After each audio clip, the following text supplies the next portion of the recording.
So that's our offer. We believe it's a fair one, with advantages for both sides.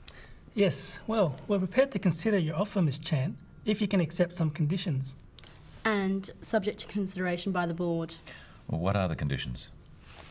Well, firstly, the price you're proposing, would that be variable depending on currency fluctuations? The issue is that we're in an unstable environment at the moment. The exchange rate could affect us negatively. Us too. True, but the problem is that we're tied to the US dollar. We could consider hedging against currency in both directions. That would be acceptable. Another problem we may have is that of supply. Our customers often need supply at short notice. If we do get large orders, we need to guarantee delivery, so we need to stockpile. The difficulty there is the capital outlay. How would you feel about a partial offset against our sales? You mean a loan? I suppose so. Would you be agreeable to a deferred payment?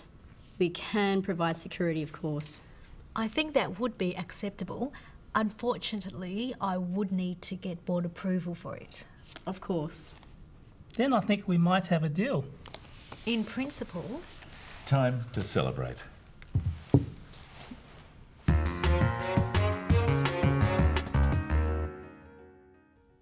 In negotiations, it's usual for each side to have conditions that make the deal better or safer for them.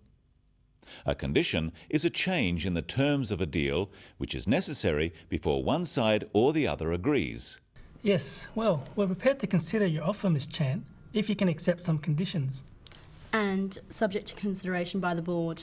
Notice that Victor uses language carefully. He doesn't say, "We agree to your offer." He says, "We're prepared to consider your offer." He is signalling to the other side that there is a chance for agreement by using the word consider, which means think about. He then makes this conditional by saying, "if you can accept some conditions." In English, using the word if in this way is called a conditional. Victor is saying, "We can consider your offer if you can accept some conditions." One part of the sentence is conditional on or depending on the other. The negative is also true. If they can't accept the conditions, Victor can't consider the offer. Notice that Sue adds subject to consideration by the board. Subject to is another type of conditional phrase. She means we can agree if the board agrees. Subject to is a legal phrase meaning only if or only after. There are a number of expressions you can use when giving a condition. Try them after me. Subject to the board's agreement. Conditional on the board's agreement. Providing that the board agrees. As long as the board agrees. On condition that the board agrees. Let's look now at Victor's first condition. Well, firstly, the price you're proposing, would that be variable depending on currency fluctuations? The issue is that we're in an unstable environment at the moment. The exchange rate could affect us negatively. When Victor is talking about conditions, he is exploring various scenarios or things that could happen. Notice that he explains what the problem is. He says, the issue is that we're in an unstable environment. The issue means the problem or the thing that needs discussing. Practice with Victor some ways of introducing a problem. The issue is the exchange rate. The problem is the exchange rate.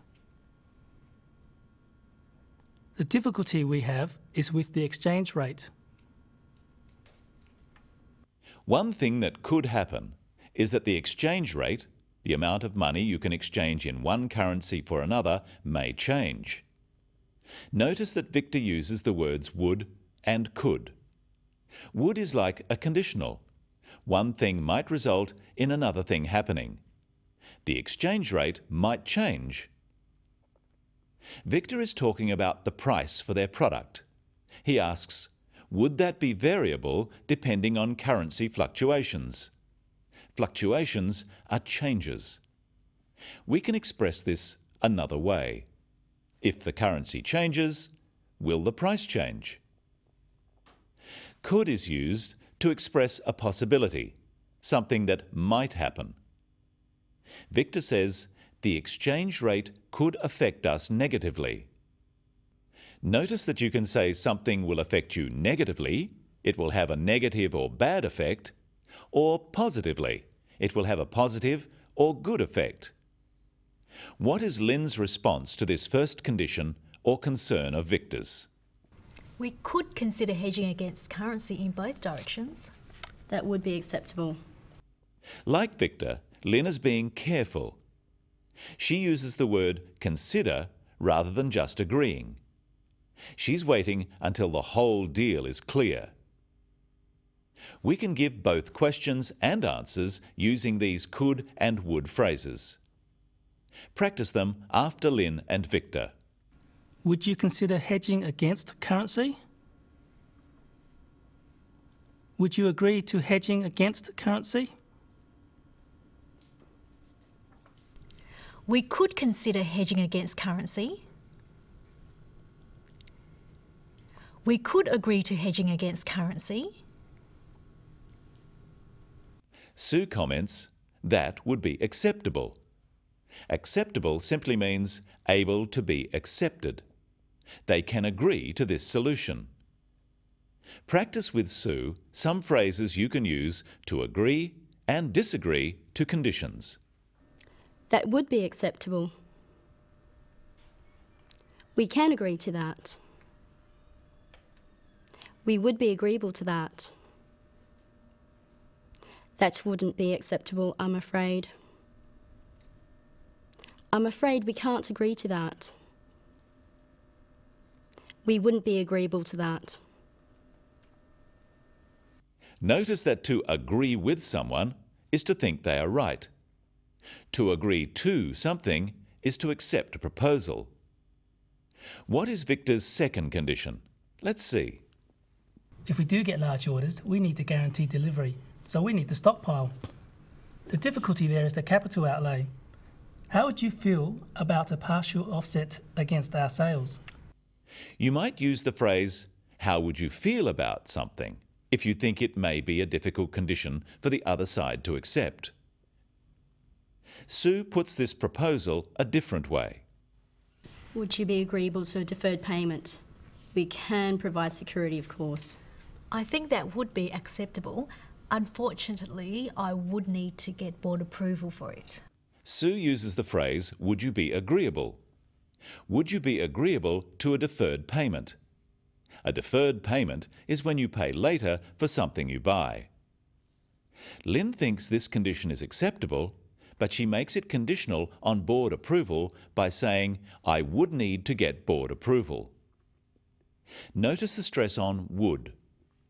Practice some phrases you can use for this type of condition. That would have to have board approval. The board would need to approve that. That would be subject to board approval. Sometimes conditions depend on other conditions. One side might say, we agree to your condition if. So it's very important when negotiating to listen for words that signal a condition. Words like if, could, would, provided or providing, as long as, and subject to. And words that might signal a problem, such as problem, unfortunately, and however. Notice that even at the end, they are being careful about what they say. Then I think we might have a deal. In principle, Lynn agrees in principle. This means they have agreed on terms among themselves, but as she needs board approval, she can't authorise the agreement right now. And right now, we've reached the end of today's program. See you next time on The Business of English.